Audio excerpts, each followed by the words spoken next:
વર્ગમૂળનું સાદુરૂપના આ વર્ગમાં તમારું સ્વાગત છે. તેથી આપણે પરિભાષાથી થોડી અલગ શરૂઆત કરી. તમને કદાચ આશ્ચર્ય થશે કે વર્ગમૂળ એટલે શું. હું તમને જણાવું. મારે પેનને થોડી ઠીક કરવી પડે, ખરું? વર્ગમૂળ એટલે માત્ર એ, અથવા તમે કદાચ વર્ગમૂળની સંજ્ઞા બોલવાથી વધારે પરિચિત. તેથી આ પરિભાષાથી અલગ રીતે ચાલો આપણે વર્ગમૂળના સાદા રૂપનો ખરેખર અર્થ સમજીએ. અને કેટલાક લોકો એવી દલીલ કરશે કે આપણે ખરા અર્થમાં શું કરવા જઈ રહ્યા છીએ, જે તેને વધારે અગવડ ભર્યું બનાવે છે. પણ ચાલો જુઓ, મને પૂછવા દો. જો હું તમને 36 નું વર્ગમૂળ જણાવવાનું કહીશ તો તમે કહેશો કે ઓહો, આ તો સહેલું છે, તે માત્ર 6 ગુણ્યા 6 બરાબર થાય. અથવા તમે માત્ર એમ કહેશો કે 36 નું વર્ગમૂળ 6 થાય. હવે જો હું તમને એમ પૂછું કે 72 નું વર્ગમૂળ કેટલું, આપણે જાણીએ છીએ કે 72 એટલે 36 ગુણ્યા 2, ખરું? તેથી આપણે તે લખીએ, 72 નું વર્ગમૂળ બરાબર 36 ગુણ્યા 2 નું વર્ગમૂળ, ખરું ને? આપણે ફક્ત 72 ને 36 ગુણ્યા 2 એ રીતે લખ્યા છે. અને જો તમે પગલા 3 ના ઘાતના નિયમને યાદ રાખ્યા હોય તો વર્ગમૂળ એ કોઈકની 1/2 ઘાત બરાબર થાય. તો ચાલો આપણે તેને તે સ્વરૂપે લખીએ. અને હું આ સ્વરૂપે માત્ર તમને વર્ગમૂળનું સાદું રૂપ આપી શકાય એ દર્શાવવા માટે જ લખું છું. અને તે હકીકતમાં કોઈ નવો વિચાર નથી. તેથી આ 36 ગુણ્યા 2 ની 1/2 ઘાત બરાબર થાય, ખરું કે? કારણ કે વર્ગમૂળ બરાબર 1/2 ઘાત થાય.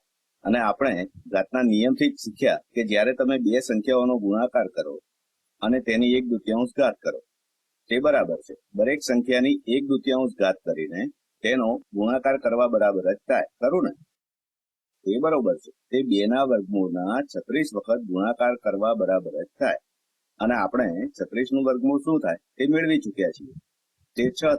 તેથી તે 6 વખત 2 ના વર્ગમૂળ સમાન થાય. અને તમને કદાચ આશ્ચર્ય થશે કે હું શા માટે વર્ગમૂળ બદલવા માટે આ રીતે વર્ગમૂળના ચિહ્નને શા માટે 1/2 ઘાતથી દર્શાવું છું. અને હું તે માત્ર ઘાતના નિયમોનો વિસ્તાર દર્શાવવા માટે એમ કરી રહ્યો છું. આ કોઈ નવો નિયમ કે સિદ્ધાંત નથી. તેમ છતાં હું ધારી શકું કે દેખીતી રીતે જે સમાન સિદ્ધાંત લાગતા નથી, હું માત્ર એમ દર્શાવવા માંગુ છું. તેથી ચાલો આપણે બીજો કોયડો ઉકેલીએ. હું વિચારું છું કે આપણે જેમ વધુ ને વધુ કોયડાઓનો ઉકેલ મેળવીશું તેમાં વધારે સરળ બનતું જશે. 50 નું વર્ગમૂળ. સારું, 50 નું વર્ગમૂળ 50 બરાબર 25 ગુણ્યા 2 થાય. અને આપણે જાણીએ જ છીએ, જેના આધારે આપણે આ કર્યું છે તે ખરેખર માત્ર ઘાતનો નિયમ જ છે. 25 ગુણ્યા 2 નું વર્ગમૂળ બરાબર 25 વખત 2 નું વર્ગમૂળ, બંને એક સમાન છે. આપણે 25 નું વર્ગમૂળ કેટલું થાય તે જાણીએ જ છીએ, તે 5 થાય. તેથી તે ફક્ત 5 વખત 2 ના વર્ગમૂળ જેટલું જ થાય. હવે તમે કદાચ કહેશો કે ઓહો, તમે આ ખૂબ સરળ બનાવી દીધું. પણ તમે 50 ના 2 ભાગ 25 અને 2 પડે તે કેવી રીતે જાણ્યું?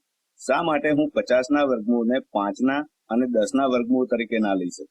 અથવા તે 50 ના વર્ગમૂળ બરાબર, ખરેખર હું વિચારું 1 અને 50. મને 50 ના બીજા અવયવો ખબર નથી. કોઈ પણ રીતે હું હાલ પૂરતું આ પ્રમાણે નહીં કરું.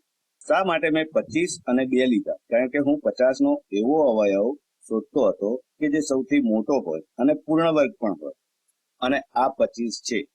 જો મેં 5 અને 10 લીધા હોત તો હું ખરેખર આની સાથે કંઈ જ કરી શક્યો ન હોત. કારણ કે 5 અથવા 10 બેમાંથી કોઈ પૂર્ણ વર્ગ નથી. અને આ જ પ્રમાણે 1 અને 50 સાથે થાય. તેથી તમે તે વિશે આ રીતે વિચારી શકો. મુખ્ય સંખ્યાના અવયવ વિશે વિચારો અને પછી તેમાંથી કોઈ પૂર્ણ વર્ગ અવયવ હોય તેને લઈ લો. અને તેનો કોઈ યાંત્રિક રસ્તો નથી.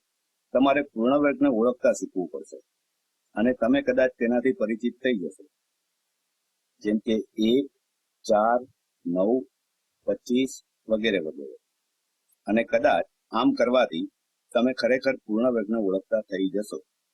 જો આવી પૂર્ણ વર્ગ સંખ્યાઓમાંથી કોઈ સંખ્યા વર્ગમૂળના ચિહ્નની નીચેની સંખ્યાનો અવયવ હોય તો પછી તમે તેના અવયવ પાડશો અને પછી તમે તેને આ ચિહ્નની બહાર મૂકશો. આપણે ઉપરના કોયડામાં આ મુજબ જ કર્યું હતું. ચાલો આપણે થોડા વધારે દાખલા ગણીએ. 7 વખત 27 નું વર્ગમૂળ બરાબર કેટલા? અને જ્યારે હું 7 ને તેની જ જમણી બાજુએ લખું ત્યારે તેટલી વખત 27 નું વર્ગમૂળ થાય એવો અર્થ થાય. ચાલો આપણે 27 ના બીજા કયા અવયવો પડે તેના વિશે વિચારીએ. અને આમાંથી જો કોઈ સંખ્યા પૂર્ણ વર્ગ હોય તો 3 એ 27 નો અવયવ છે, પણ તે પૂર્ણ વર્ગ નથી. 9 છે, તેથી આપણે કહી શકીએ 7. તે બરાબર 7 વખત 9 ગુણ્યા 3 નું વર્ગમૂળ. અને હવે આ નિયમના આધારે આપણે માત્ર તે શીખ્યા કે તે બરાબર 7 વખત 9 નું વર્ગમૂળ ગુણ્યા 3 નું વર્ગમૂળ. કારણ કે 9 નું વર્ગમૂળ 3 છે, તેથી તેના બરાબર 7 ગુણ્યા 3 ગુણ્યા 3 નું વર્ગમૂળ થાય, જે 21 ગુણ્યા 3 ના વર્ગમૂળ બરાબર થાય. થઈ ગયું? ચાલો આપણે બીજો એક દાખલો ગણીએ. 9 ગુણ્યા 18 નું વર્ગમૂળ કેટલું થાય? ફરી એક વખત 18 ના અવયવો કયા કયા થાય? આપણી પાસે 6 અને 3 છે. 1 અને 18 આ બધામાંથી એક પણ અવયવ પૂર્ણ વર્ગ નથી, પણ આપણી પાસે 2 અને 9 છે, અને 9 એ પૂર્ણ વર્ગ છે. તેથી ચાલો આપણે તેને લખીએ. તેના બરાબર 9 વખત 9 ગુણ્યા 2 નું વર્ગમૂળ થાય, જે 9 વખત 2 નું વર્ગમૂળ, જે 2 વખત 9 ના વર્ગમૂળ સમાન થાય, જે 9 વખત 2 ના વર્ગમૂળ ગુણ્યા 3 બરાબર થાય. ખરું ને? જે 3 9 નું વર્ગમૂળ છે, જેના બરાબર 27 વખત 2 નું વર્ગમૂળ થાય. આપણે ત્યાં સુધી તો આવી ગયા. આશા રાખું કે તમે આ કોયડાનો હેતુ સમજી શકો છો. ચાલો આપણે બીજો એક દાખલો લઈએ. 4 ગુણ્યા 25 નું વર્ગમૂળ કેટલું થાય? 25 જાતે જ પૂર્ણ વર્ગ છે. આ પ્રકારના કોયડાઓ ખૂબ જ સહેલા હોય છે, કે જે એક યુક્તિ વાળા હોય છે. 25 તેની જાતે જ પૂર્ણ વર્ગ છે. તેનું વર્ગમૂળ 5 છે, તેથી આ 4 ગુણ્યા 5 બરાબર થાય છે, જે 20 બરાબર છે. 25 નું વર્ગમૂળ 5 થાય છે. ચાલો આપણે એક બીજો દાખલો ગણીએ. 3 ગુણ્યા 29 નું વર્ગમૂળ કેટલું થાય? 29 ના ફક્ત 2 જ અવયવો પડે છે. તે ફક્ત 1 અને 29, અને બંને અવિભાજ્ય સંખ્યાઓ છે, અને આમાંથી એક પણ સંખ્યા પૂર્ણ વર્ગ નથી. તેથી આપણે તેનું આગળ સાદુરૂપ આપી શકતા નથી. તો આ પહેલાથી જ સાદુરૂપ આપેલ સ્વરૂપ છે. ચાલો આપણે થોડા વધારે દાખલા ગણીએ. 7 ગુણ્યા 320 નું વર્ગમૂળ કેટલું થાય? તો ચાલો આપણે 320 વિશે વિચારીએ. આપણે આવી મોટી સંખ્યાઓને અમુક ક્રમાનુસાર પદથી ઉકેલીશું. હું તે જોઈને કહી શકું તે 4 જેવું લાગે છે. ખરા અર્થમાં અહીં 16 જશે, કારણ કે 16 એ 32 નો અવયવ છે. તેથી ચાલો આપણે તેને ઉકેલવાનો પ્રયત્ન કરીએ. તેથી 16 ગુણ્યા 20 ના વર્ગમૂળ ગુણ્યા 7 સમાન થાય, જેની સમાન 7 ગુણ્યા 16 નું વર્ગમૂળ ગુણ્યા 20 નું વર્ગમૂળ થાય. 7 ગુણ્યા 16 નું વર્ગમૂળ 16 નું વર્ગમૂળ 4 થાય. તેથી 7 ગુણ્યા 4 બરાબર 28 થાય. તેથી આ રીતે 28 ગુણ્યા 20 નું વર્ગમૂળ થાય. હવે આપણે આગળ શું કરી શકીએ?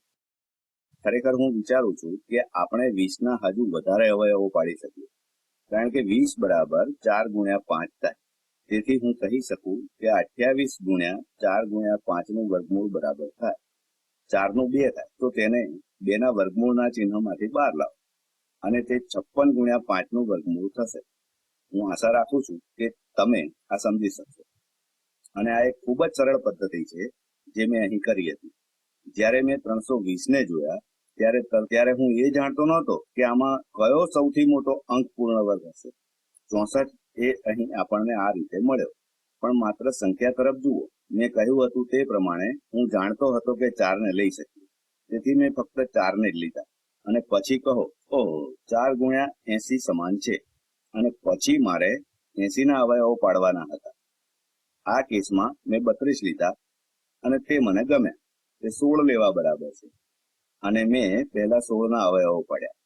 જ્યારે મેં 16 નું વર્ગમૂળ લીધું અને બહારની રકમને 4 સાથે ગુણી, અને આ રીતે મને 28 મળ્યા.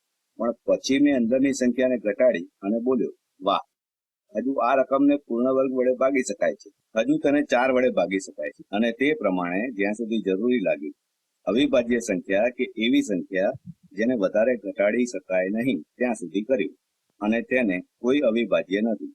તેથી આશા રાખું છું કે તમે વર્ગમૂળનું સાદુરૂપ કેવી રીતે આપવું તે ખૂબ જ સારી રીતે સમજી શક્યા હશો.